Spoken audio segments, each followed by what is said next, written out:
Hello students, कैसे हैं आप।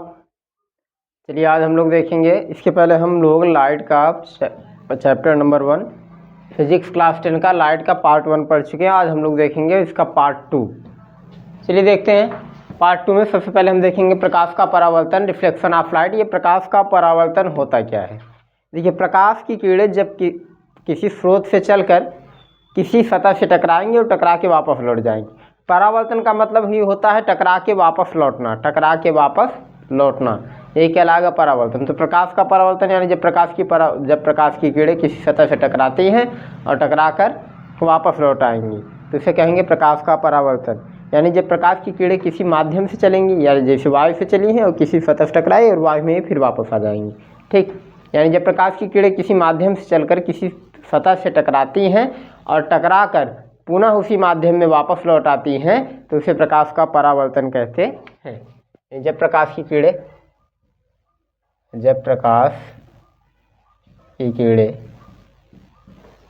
किसी माध्यम से चलकर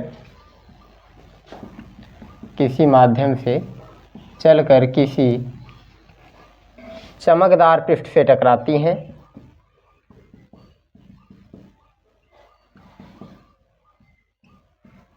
तथा पुनः उसी माध्यम में वापस लौट आती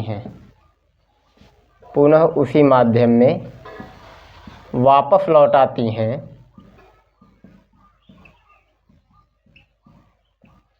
उसे प्रकाश का परावर्तन कहते हैं।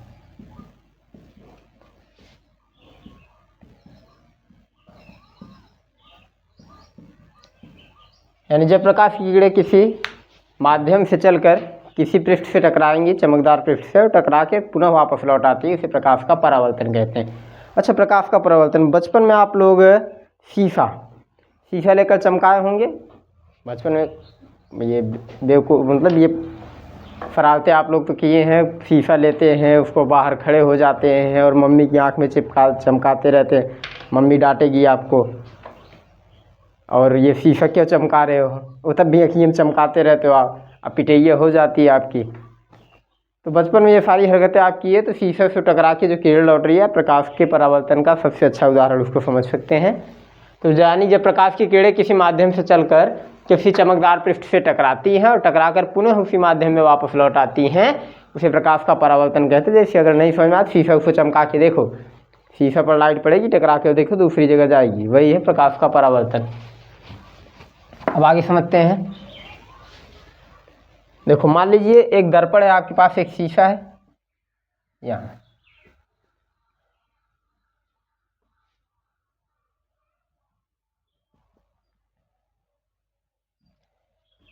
और ये प्रकाश की किरण यहाँ से आ रही है, यहाँ टकरा रही है, और टकराने के बाद ये उसी माध्यम में पुनः वापस लौट जा रही है। ध्यान देंगे, जब भी किसी दर्पण पर प्रकाश की किरण आके गिरेगी, देखो ये प्रकाश की किरण आकर दर्पण पर गिर रही है, तो इसे बोलेंगे आपतित किरण। आपतित किरण किस लिए कहते हैं? आपतित माने होता है गिरना। तो प्रकाश की किरण आकर इस पर गिर रही है, इसलिए क्या हो जाएगा? आपतित किरण। अंग्रेजी वाले इसको इंसिडेंट रे बोल देते हैं। अब देखो, जब प्रकाश की किरण टकरा कर लौटेगी यानी इसका परावर्तन हो चुका है, तो ये क्या हो जाएगी? परावर्तित किरण। इसको बोलेंगे रिफ्लेक्टेड रे। अब यहाँ पर जिस बिंदु पर ये प्रकाश की किरण गिरेगी उस बिंदु को बोलेंगे आपतन बिंदु। क्या बोलेंगे इसको? आपतन बिंदु। और इस आपतन बिंदु से एक लंब खींच देते हैं हम, इस लंब को बोलेंगे अभिलंब। और ये जिस तल से प्रकाश की किरण टकरा रही है इसको बोलेंगे परावर्तक तल। इतनी चीज़ें समझ में आ गई है, अभी आपको केवल नाम बताया गया है। प्रकाश की किरण जो आपतित हो रही थी उसको आपतित किरण, जो परावर्तित हो चुकी है परावर्तित किरण, जिस बिंदु पर आपतित हुई उसको आपतन बिंदु, और इस पर एक अभिलंब खींच देंगे, ये हो जाएगा अभिलंब। और जिस तल पर टकरा रही इसको बोलेंगे परावर्तक तल। तो यहाँ पर देखिए प्रकाश के परावर्तन को दिखाया गया आपको। अब परावर्तन के नियम हम देखते हैं। परावर्तन के नियम आखिर क्या कहते हैं? परावर्तन के नियम,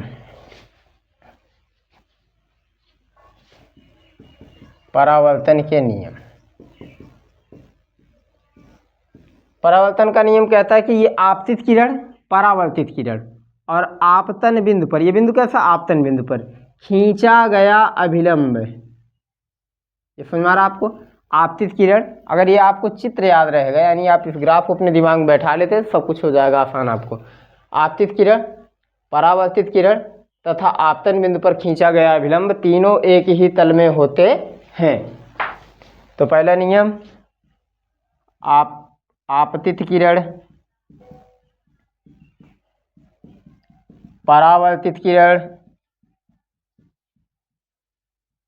तथा आपतन बिंदु पर खींचा गया अभिलंब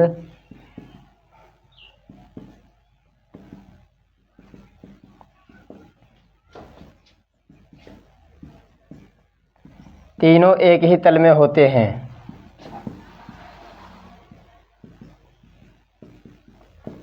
और दूसरा नियम क्या हो जाएगा बच्चों, यहाँ पर देखिए, अभिलंब और आपतित किरण के बीच में जो कोण बनेगा इसको बोलेंगे आपतन कोण। इसको आई से दिखाते हैं। आई से क्यों दिखाते हैं, क्योंकि अंग्रेजी में इस किरण का नाम होता है इंसिडेंट रे। तो इंसिडेंट का पहला अक्षर आई हो गया, इसलिए इसको दिखाएंगे एंगल आई से, यानी इस एंगल को क्या बोलेंगे, इंसिडेंट एंगल। इंसिडेंट एंगल बोलेंगे, इसलिए पहला अक्षर आई से। और इसको क्या बोलते हैं, रिफ्लेक्टेड एंगल, इसलिए पहला अक्षर आर है तो एंगल आर। ठीक, तो दूसरा नियम क्या हो जाएगा, ये कोण क्या हो गया, आपतन कोण। आपतित किरण और अभिलंब के बीच में जो कोण बनेगा इसको बोलेंगे आपतन कोण। और परावर्तित किरण और अभिलंब के बीच में जो कोण बनेगा इसको बोलेंगे परावर्तन कोण। यानी ये दोनों कोण आपस में बराबर होंगे तो हम कहेंगे आपतन कोण परावर्तन कोण के बराबर होता है। आपतन कोण परावर्तन कोण के बराबर होता है। तो परावर्तन के दो नियम होते हैं बच्चों, पहला आपतित किरण, परावर्तित किरण तथा आपतन बिंदु पर खींचा गया अभिलंब तीनों एक ही तल में होते हैं। और दूसरा आपतन कोण परावर्तन कोण के बराबर होता है। अब इसके बाद चलिए बच्चों देखेंगे हम लोग परावर्तन के प्रकार। ये परावर्तन होते हैं दो प्रकार के, एक होता है नियमित परावर्तन,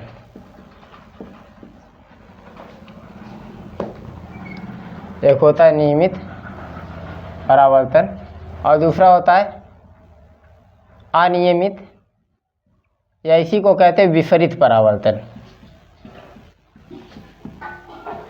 देखो बच्चों, नियमित परावर्तन क्या है और अनियमित परावर्तन, जब प्रकाश का परावर्तन चिकने पृष्ठ से हो,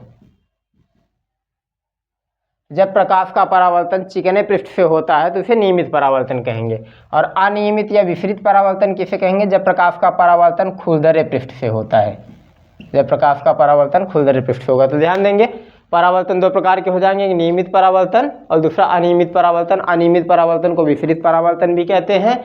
नियमित परावर्तन जब प्रकाश का परावर्तन चिकने पृष्ठ से, एकदम सपाट पृष्ठ से होगा, चिकने पृष्ठ से, तो उसको बोलेंगे नियमित परावर्तन। और अनियमित परावर्तन जब प्रकाश का परावर्तन खुरदरे पृष्ठ से होता है तो उसे अनियमित परावर्तन कहते हैं या विपरीत परावर्तन कहते हैं। अनियमित परावर्तन या विपरीत परावर्तन के कई सारे उदाहरण आपको अपने दैनिक जीवन में मिलते हैं। जैसे आप दीवार को देख रहे हैं, दीवार आपको अनियमित परावर्तन कार्ड के दिखाई और अनियमित परावर्तन के कार्ड दिखाई देगी, क्योंकि दीवार क्या खुरदरी होगी। आप किसी फूल को देख रहे हैं, कागज़ को देख रहे हैं, कोई भी वस्तु देख रहे हैं, मान लीजिए आप किसी मेज को देख रहे हैं, तो इसका पृष्ठ कैसा होगा, खुरदरा होगा, तो ये आपको विपरीत परावर्तन के कारण दिखाई देगी। आप खिड़कियों में लगे कांच को देखते हैं, खिड़कियों में जो कांच लगाए जाते हैं वो खुरदरे लगाए जाते हैं, खुरदरे इसलिए लगाए जाते हैं जिससे वो आपकी आंखों को चमके ना, आपकी आंखों को चकाचौंध ना करे। ठीक, इसलिए उसको खुरदरा बनाया जाता है, जिससे विपरीत परावर्तन होगा और आपकी आंखें चौधियाएंगी नहीं। ठीक, और इसी प्रकार से आप देखेंगे अखबार, आप अखबार पढ़ते हैं, अखबार में देखेंगे अखबार का जो पेपर होता है, अखबार का पेपर एकदम रफ साइज का बनाया जाता है, यानी खुरदरा पृष्ठ होता है वो, जिसके कारण विपरीत परावर्तन होगा और छोटे छोटे अक्षर भी आपको स्पष्ट दिखाई देते हैं। ये है कुछ विपरीत परावर्तन के उदाहरण। जैसे मैंने आपको क्या बताया, विपरीत परावर्तन के कारण ही आप मेज, दीवार, फूल इत्यादि को देख पाते हैं, कई सारी वस्तुओं को। या फिर अखबार कागज़ खुरदरे बनाए जाते हैं जिससे अक्षर आपको स्पष्ट दिख सके। खिड़कियों में जो शीशे लगाए जाते हैं खुरदरे बनाए जाते हैं जिसके कारण आपकी आंखें चकाचौंध ना हो, विपरीत परावर्तन हो और आपको स्पष्ट दिखाई दे। आगे बच्चों देखेंगे प्रतिबिंब। ये प्रतिबिंब क्या होता है, देखिए वक्त से कोई भी प्रकाश की किरण जब चलेगी, यानी कोई भी प्रकाश की किरण चलेगी फोर्स ऑफ लाइट से और टकराएगी, वक्त से टकराने के बाद वक्त से चलने वाली प्रकाश की किरणें परावर्तन या अपवर्तन जब उसका होगा, तो परावर्तन या अपवर्तन के बाद वो दोनों एक दूसरे के जिस बिंदु पर काटेंगी, दो परावर्तित किरणें या दो अपवर्तित किरणें, परावर्तन या अपवर्तन के बाद जब दोनों एक दूसरे को एक बिंदु पर काटेंगी या काटती हुई प्रतीत होंगी, तो उसे कहेंगे प्रतिबिंब। क्या कहेंगे? प्रतिबिंब। देखो बच्चों, जैसे मान लीजिए दर्पण है आपके पास कोई, ये एक ऐसा मान लीजिए अवतल दर्पण है और यहाँ से प्रकाश की किरण ये जा रही है, ये इधर निकल जाएगी और ये प्रकाश की किरण कैसे जा रही है, यहाँ पर देखिए ये प्रकाश की किरण यहाँ से गई और ये टकरा के अपने मार्ग पर मान लीजिए वापस लौट गई, तो प्रतिबिंब यहाँ बनेगा। ये भी एक परावर्तित किरण और ये भी एक क्या हो जाएगी? परावर्तित किरण। दोनों एक दूसरे को जिस बिंदु पर काटेंगी वही होगा प्रतिबिंब। लेकिन अगर यही उत्तल दर्पण होता तब इसमें क्या होता है? प्रकाश की किरण यहाँ से आ रही है, ठीक, और ये इधर निकल जाती। एक प्रकाश की किरण हम मान लेते इस तरफ आ रही है और ये टकरा के अपने मार्ग पर वापस लौट जाती। लेकिन जब इसको हम आगे की ओर बढ़ाते जाते तो ये एक दूसरे को यहाँ पर काट देती है। तो एक चीज़ देखिए, दोनों चित्र में अंतर समझिए। इसके पहले एक चित्र आपको जो बताया गया,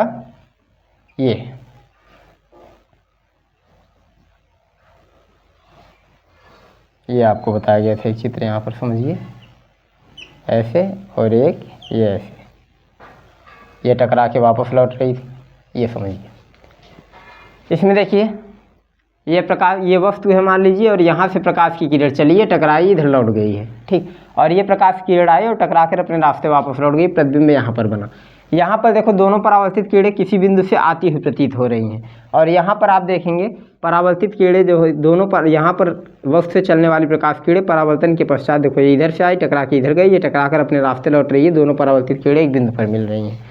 तो जब प्रकाश की किरणें आपतन या परावर्तन के पश्चात एक बिंदु से आती हुई प्रतीत हों, एक बिंदु से आती हुई प्रतीत होती हैं, तो इस प्रतिबिंब को बच्चों बोलेंगे आभासी प्रतिबिंब। क्या कहेंगे? आभासी प्रतिबिंब। लेकिन जब प्रकाश की किरणें आपतन या परावर्तन के पश्चात, अपवर्तन या परावर्तन के पश्चात, जब प्रकाश की किरणें अपवर्तन या परावर्तन के पश्चात एक बिंदु पर मिलती हैं, एक बिंदु पर मिलती हैं, तो उसे क्या बोलेंगे? वास्तविक प्रतिबिंब। तो उसे बोलेंगे वास्तविक प्रतिबिंब। एक चीज़ समझ लीजिए आप, जब एक बिंदु से आती हुई प्रतीत होती हैं तो आभासी प्रतिबिंब, और एक बिंदु पर आकर मिलती हैं आपतन या परावर्तन के पश्चात, तो प्रतिबिंब कैसा हो जाएगा? वास्तविक प्रतिबिंब। चलिए दोनों में अंतर समझते हैं, आभासी प्रतिबिंब और वास्तविक प्रतिबिंब में अंतर क्या होता है। तो प्रतिबिंब बच्चों दो प्रकार के होते हैं, एक होता है आभासी प्रतिबिंब, आभासी प्रतिबिंब होगा एक, इसको बोलते हैं अंग्रेजी में वर्चुअल इमेज, और दूसरा जो होगा वो होगा वास्तविक प्रतिबिंब, वास्तविक प्रतिबिंब। वास्तविक प्रतिबिंब इसको बोलेंगे रियल इमेज। देखो आभासी प्रतिबिंब में क्या होता है? आपतन या परावर्तन के पश्चात, आपतन या परावर्तन के पश्चात प्रकाश की किरणें जो हैं, प्रकाश की किरणें एक बिंदु से आती हुई प्रतीत होती हैं, एक बिंदु से आती हुई प्रतीत होती हैं। लेकिन वास्तविक प्रतिबिंब में क्या है? प्रकाश की किरणें एक बिंदु पर आपतन या परावर्तन के पश्चात एक बिंदु पर एक दूसरे को काटती हैं, ठीक। तो पहला अंतर हो जाएगा कि आभासी प्रतिबिंब में प्रकाश की किरणें आपतन या परावर्तन के पश्चात एक बिंदु से आती हुई प्रतीत होती हैं, और वास्तविक प्रतिबिंब में आपतन या परावर्तन के पश्चात एक बिंदु पर प्रकाश की किरणें काटती हैं। देखिए आभासी प्रतिबिंब जो है बच्चों, इसका फ़ोटो नहीं लिया जा सकता है, आप इसकी फ़ोटो नहीं खींच सकते, इसका फ़ोटो नहीं लिया जा सकता, और वास्तविक प्रतिबिंब का फ़ोटो लिया जा सकता है। और आभासी प्रतिबिंब को आप पर्दे पर प्राप्त नहीं कर सकते, पर्दे पर प्राप्त नहीं किया जा सकता, और वास्तविक प्रतिबिंब को पर्दे पर लिया जा सकता है। फिर समझिए क्या क्या? आभासी प्रतिबिंब, जब प्रकाश की किरणें एक बिंदु से आती हुई प्रतीत होती हैं तो आभासी प्रतिबिंब, और जब प्रकाश की किरणें एक बिंदु पर मिलती हैं तो इसे बोलेंगे हम लोग वास्तविक प्रतिबिंब। आभासी प्रतिबिंब को ना तो आप पर्दे पर प्राप्त कर सकते हैं, ना इसका फोटो लिया जा सकता है, लेकिन वास्तविक प्रतिबिंब को पर्दे पर भी प्राप्त किया जा सकता है और इसका फोटो भी लिया जा सकता है। अब आगे बच्चों हम लोग देखेंगे इसके बाद दर्पण। दर्पण या मिरर क्या होता है समझिए। दर्पण या मिरर बनाने के लिए आपको लेना है एक साफ कांच लेना है। कांच के एक पृष्ठ पर करना है पॉलिश और उस पर करना है कलई या फिर कर देना आयरन ऑक्साइड से पेंट। उसके बाद दूसरी तरफ आप देखेंगे आपका चेहरा उसमें नज़र आने लगेगा। आपके घर शीशा है, शीशे के फ्रेम को खोलिए, एक और आपको देखो पेंट लगा हुआ मिल जाएगा। ठीक, तो दर्पण बनाया कैसे जाता है? दर्पण को बनाया जाएगा, कांच का कोई पृष्ठ है, कांच के पृष्ठ को एक और पॉलिश किया जाएगा, कलई किया जाएगा, आयरन ऑक्साइड से पेंट किया जाएगा। इस प्रकार से दूसरी तरफ से आपको अपना चेहरा दिखाई देने लगता है, उसे कहते हैं दर्पण। दर्पण ना समझ में आए तो आपके घर में जो शीशा है, आप जब कहीं आने जाने लगते हैं और तैयार होने के बाद जहाँ पर जाते हैं अपना चेहरा देखते हैं, बाल वाल संवारते हैं, वही शीशवा को कहते हैं दर्पण। आया समझ में? तो दर्पण उसी कहते हैं मिरर, जिसको आईना भी आप कहते हैं। आईने में जाकर चेहरा देखो अपना, समझ में आएगा दर्पण क्या होता है। दर्पण मिरर किसे कहेंगे? तो मिरर क्या है? कांच का, देखो जब कांच के एक पृष्ठ को पॉलिश कर दिया जाता है और उसे कलई कर दिया जाता है या आयरन ऑक्साइड से पेंट कर दिया जाता है तो उसे कहेंगे दर्पण। यानी कांच के कुछ नहीं करना, कांच का एक पृष्ठ लेना है, कांच के एक पृष्ठ को लेने के बाद उसको पॉलिश करके कलई कर देना है, तो दूसरी तरफ से आपको अपना प्रतिबिंब उसमें दिखाई देने लगता है। यानी आपका जो चेहरा शीशा में दिखाई दे रहा है वही आपका प्रतिबिंब है। ठीक, तो प्रतिबिंब आपको, दर्पण समझ में आ गया आपको? दर्पण क्या है? जब कांच के एक पृष्ठ को पॉलिश कर दिया जाता है और उसे आयरन ऑक्साइड से पेंट कर दिया जाता है तो दूसरे पृष्ठ से आपको अपना प्रतिबिंब उसमें दिखाई देने लगता है, जिसे कहते हैं दर्पण। अब दर्पण बच्चों होते हैं दो प्रकार के। कितने प्रकार के? दो। एक होता है समतल दर्पण, समतल दर्पण जिसको आप कहते हैं प्लेन मिरर, और दूसरा होता है गोलीय दर्पण, गोलीय दर्पण जिसको आप कहते हैं स्फेरिकल मिरर। चलिए देखते हैं प्लेन मिरर क्या होता है और स्फेरिकल मिरर क्या होता है। प्लेन मिरर बच्चों उसे कहेंगे, यानी समतल दर्पण उसको कहेंगे जिसका पृष्ठ सपाट हो, यानी एकदम प्लेन हो, तो उसे क्या कहेंगे? Plane mirror. ऐसे दर्पण जिसका पृष्ठ क्या होता है? सपाट होता है। ऐसे दर्पण जिसका पृष्ठ सपाट होता है उसको प्लेन मिरर कहेंगे, यानी समतल दर्पण कहेंगे। और ऐसे दर्पण जिनका पृष्ठ गोलीय हो उसे कहेंगे गोलीय दर्पण। या फिर आप कह सकते हैं ऐसे दर्पण जो कांच के खोखले गोले को काट कर बनाए जाते हैं, गोलीय दर्पण कहलाते हैं। समझ में आया? तो समतल दर्पण का पृष्ठ कैसा होगा?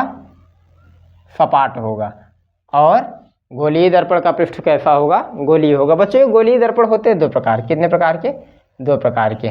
गोलीय दर्पण दो प्रकार के होते हैं। एक होता है अवतल दर्पण और एक होता है उत्तल दर्पण।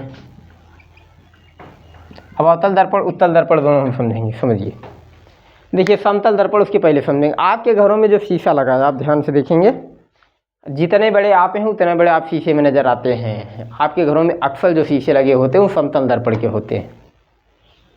ठीक, तो उसका पृष्ठ आप देखेंगे प्लेन भी होता है। अवतल दर्पण या उत्तल दर्पण के बारे में समझते हैं। अवतल दर्पण या उत्तल दर्पण होता क्या है? देखिए अवतल दर्पण उत्तल दर्पण गोलीय दर्पण के उदाहरण हैं, यानी कांच के खोखले गोले को काट कर बनाए जाएंगे, कांच के खोखले गोले को काट कर बनाए जाएंगे। तो चलिए देखते हैं अवतल दर्पण और उत्तल दर्पण को।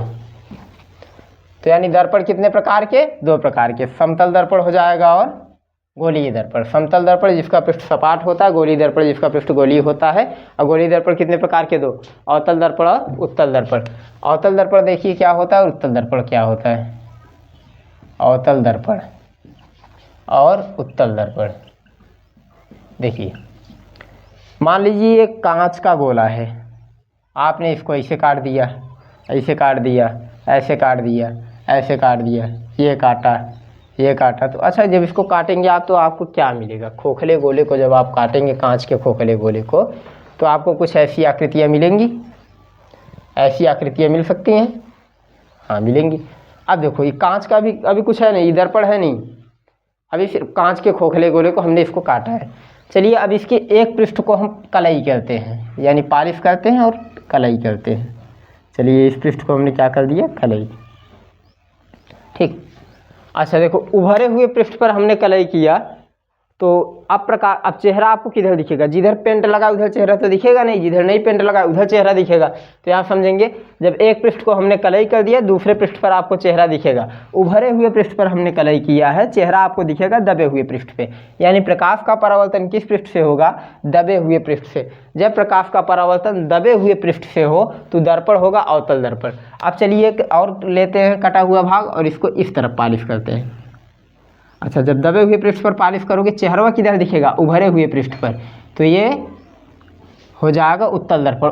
उत्तल दर्पण में जो प्रकाश का परावर्तन होगा उभरे पृष्ठ से, देखो अक्षर से पकड़ो, उत्तल उभरे पृष्ठ से, उत्तल उभरे पृष्ठ से, यानी प्रकाश का परावर्तन उभरे पृष्ठ से। बचा अवतल, तो अवतल दबे हुए पृष्ठ से, यानी जब प्रकाश का परावर्तन दबे हुए पृष्ठ से होगा तो अवतल दर्पण और उभरे हुए पृष्ठ से होगा तो उत्तल दर्पण। समझ में आया? ठीक, तो अवतल दर्पण हो गया और उत्तल दर्पण। आप समझिए बच्चों, हम समझते हैं कि समतल दर्पण की क्या क्या प्रॉपर्टीज होती हैं, समतल दर्पण के गुण क्या हैं, फिर उत्तल दर्पण और अवतल दर्पण को हम डिटेल से समझेंगे। इसके अगली वाली वीडियो में अब समतल दर्पण के सारे डेरिवेशन हम देखेंगे। ठीक, पहले देखते हैं हम लोग समतल दर्पण की क्या क्या प्रॉपर्टीज होती हैं, समतल दर्पण के गुण।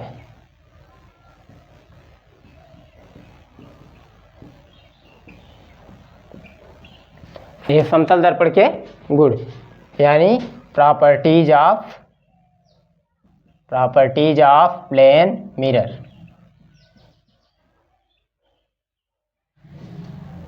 देखो बच्चों, जो समतल दर्पण होगा इसकी फोकस दूरी होती है अनंत। समतल दर्पण की फोकस दूरी अनंत होती है।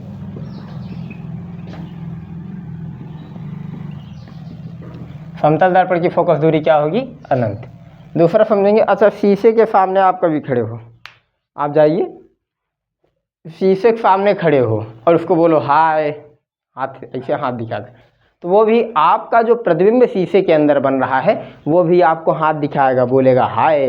लेकिन आप एक चीज़ ध्यान देना, नोटिस करना, उसमें आप शीशवा में दिखाइए अपने प्रतिबिंब को दाहिना हाथ, लेकिन वो आपको दिखाता है बायां हाथ। क्या दिखाता है, बायां हाथ। ठीक, यानी समतल दर्पण में साइड जो है चेंज हो जाता है, दायां का बायां और बायां का दायां, यानी पार्श्व बदल जाते हैं, साइड चेंज हो जाता है। यानी समतल दर्पण में पार्श्व परिवर्तन हो जाता है, साइड चेंज हो जाते हैं, पार्श्व परिवर्तन हो जाता है, यानी पार्श्व बदल जाते हैं। ऐसे आप अंग्रेजी के कुछ अक्षर या हिंदी के कुछ अक्षरों को देखेंगे तो उनके भी पार्श्व बदल जाते हैं दर्पण के सामने रखने पर। जैसे ए तो ए ही दिखेगा, बी इस तरीके से दिखेगा शीशे के अंदर, आप देखेंगे सी ऐसे दिखेगा, डी आपको कुछ ऐसे दिखे, डी ऐसे दिखेगा, ई आपको ऐसे दिखेगा, एफ आपको जी ऐसे नज़र आएगा शीशे में, एच आई आपको ऐसे नज़र आएगा, जे आपको ऐसे नज़र आएगा, के आपको ऐसे नज़र आएगा, एल ऐसे, M N O P Q R S T U V W X Y और जेड। ये इस प्रकार से आपको शीशे के अंदर में देखने के बाद पार्श्व बदले हुए अक्षर नजर आएंगे। कुछ अक्षर ऐसे होंगे जिनके पार्श्व नहीं बदलेंगे, जो एकदम सममिति में होंगे, और बाकी अक्षरों के पार्श्व बदल जाते हैं। जैसे ए, इसका पार्श्व परिवर्तन नहीं होगा, एच का नहीं होगा, आई का नहीं होगा, उसके बाद एम का नहीं होगा। ठीक, इसी प्रकार से T U V W X O, बाकी सारे अक्षरों के आप देख रहे हैं पार्श्व बदल जा रहे हैं, इन सब के पार्श्व परिवर्तन हो जाते हैं। यानी जब आप शीशे के सामने खड़े होते हैं आपको अपना दायां हाथ बायां और बायां हाथ दायां प्रतीत होता है, यानी दर्पण के सामने खड़े होने पर आपके साइड चेंज हो जाते हैं। इसी को कहते हैं पार्श्व परिवर्तन। क्या कहते हैं, पार्श्व परिवर्तन। जब हम समतल दर्पण के सामने खड़े होते हैं तो हमारे साइड चेंज हो जाते हैं प्रतिबिंब के, तो इसी को बोलेंगे पार्श्व परिवर्तन। समझ में आ गया? अब देखते हैं समतल दर्पण द्वारा किसी वस्तु का आकार कैसे होता है प्रतिबिंब का। समतल दर्पण के सामने जब आप खड़े होंगे जितने बड़े आप हैं उतने ही बड़े शीशे में दिखेंगे। यानी समतल दर्पण से जो प्रतिबिंब बनेगा, प्रतिबिंब का आकार होगा वस्तु के आकार के बराबर। समतल दर्पण में प्रतिबिंब का आकार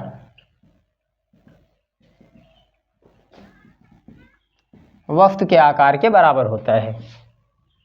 वस्तु के आकार के बराबर होता है। तो समतल दर्पण में जो प्रतिबिंब का आकार है कैसा होगा? वस्तु के आकार के बराबर। समतल दर्पण में प्रतिबिंब का आकार कैसा होता है? वस्तु के आकार के बराबर। दूसरी चीज, समतल दर्पण में आप देखिए, जितना पास आप शीशक खड़ा होंगे समतल दर्पण में, प्रतिबिंब भी आपका उतना ही पास नजर आएगा। जैसे जैसे आप दर्पण से दूर भागिएगा, आपका प्रतिबिंब भी पीछे दर्पण के उतना दूर हटता चला जाएगा। यानी समतल दर्पण के सामने जितनी दूरी पर वस्तु आप रखेंगे, प्रतिबिंब भी उतनी ही दूरी पर बनता है। समतल दर्पण के सामने जितनी दूरी पर वस्तु रखी जाती है, प्रतिबिंब भी उतनी दूरी पर बनता है। अच्छा, एक चीज, आप समतल दर्पण से पीछे की ओर हटिए, ठीक, यानी दूर भागिए दर्पण से, आपका प्रतिबिंब दुगना दूरी से दूर भागेगा। या फिर आप दर्पण की ओर दौड़ेंगे तो प्रतिबिंब दुगने वेग से आपको आगे की ओर दौड़ता हुआ दिखाई देगा। यानी समतल दर्पण से जितनी दूरी पर वस्तु रखी जाती है, प्रतिबिंब भी उतनी ही दूरी पर बनता है। और समतल दर्पण से जो प्रतिबिंब बनेगा हमेशा दर्पण के अंदर बनेगा, यानी दर्पण के पीछे बनता है, आगे नहीं बनेगा, दर्पण के पीछे। तो आपको प्रॉपर्टी समझ में आ गई क्या क्या? समतल दर्पण की फोकस दूरी अनंत होती है, समतल दर्पण में पार्श्व परिवर्तन हो जाता है, समतल दर्पण में प्रतिबिंब का आकार वस्तु के आकार के बराबर होता है, जितनी दूरी पर समतल दर्पण में वस्तु रखी जाती है उतनी दूरी पर प्रतिबिंब बनता है, और समतल दर्पण में जितनी दूरी पर वस्तु रखी गई है उतनी दूरी पर क्या बनेगा? प्रतिबिंब। और समतल दर्पण में जो प्रतिबिंब बनेगा हमेशा दर्पण के पीछे बनता है। चलिए बच्चों, आगे के लिए अगले वीडियो में हम देखेंगे कि समतल दर्पण से रिलेटेड 3 डेरिवेशन हैं। तीनों डेरिवेशन को हम अगले वीडियो में समझेंगे। तब तक के लिए जय हिंद।